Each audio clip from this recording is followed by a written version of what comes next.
জাতীয় নিরাপত্তা সপ্তাহ উপলক্ষে বৈদ্যুতিক নিরাপত্তা বিষয়ে বিশেষ সচেতনতামূলক কর্মসূচি পালন করল ইটাহার বিদ্যুৎ দপ্তর। মঙ্গলবার পশ্চিমবঙ্গ রাজ্য বিদ্যুৎ বল্টন কোম্পানি লিমিটেডের উদ্যোগে এবং ইটাহার বিদ্যুৎ দপ্তরের সহযোগিতায় এই কর্মসূচির আয়োজন করা হয়। এদিন বিদ্যুৎ দপ্তর থেকে দপ্তরের কর্মীরা সচেতনতামূলক প্ল্যাকার্ড হাতে ইটাহারের রাস্তায় একটি সচেতনতামূলক র্যালি করে। এরপর ইটাহার চৌরঙ্গি মোড় এলাকায় পথনাটিকার মধ্য দিয়ে বৈদ্যুতিক তারের মাধ্যমে কিভাবে দুর্ঘটনা ঘটে এবং বাঁচার উপায় সম্পর্কে পথচারীদের সচেতন করা হয়। মূলত কিভাবে ছেঁড়া বৈদ্যুতিন তার থেকে বা হুকিং করে বিদ্যুৎ ব্যবহার করতে গিয়ে সাধারণ মানুষ দুর্ঘটনার শিকার হন সেই সম্পর্কেই সচেতন করতে এদিনের কর্মসূচির আয়োজন বলে জানান ডিভিশনাল ম্যানেজার শক্তি কুমার সিং।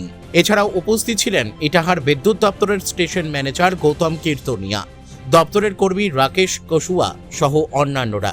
পাশাপাশি হুকিং করে বিদ্যুৎ ব্যবহার করা আইনত দণ্ডনীয় অপরাধ সেই সম্পর্কে সচেতন করা হয় সাধারণ মানুষকে। করছেন আপনারা আজকে আমাদের সেফটি উইক আমরা পালন করছি। সেফটি উইক পালন করার জন্য আমরা আমাদের একটা সেফটি জনসাধারণকে অ্যাওয়্যার করার জন্য আমরা একটা র্যালি বের করেছি। র্যালির মধ্যে আমাদের কী করণীয় কী করণীয় এটা আমরা জনসাধারণকে সচেতন করতে চাইছি।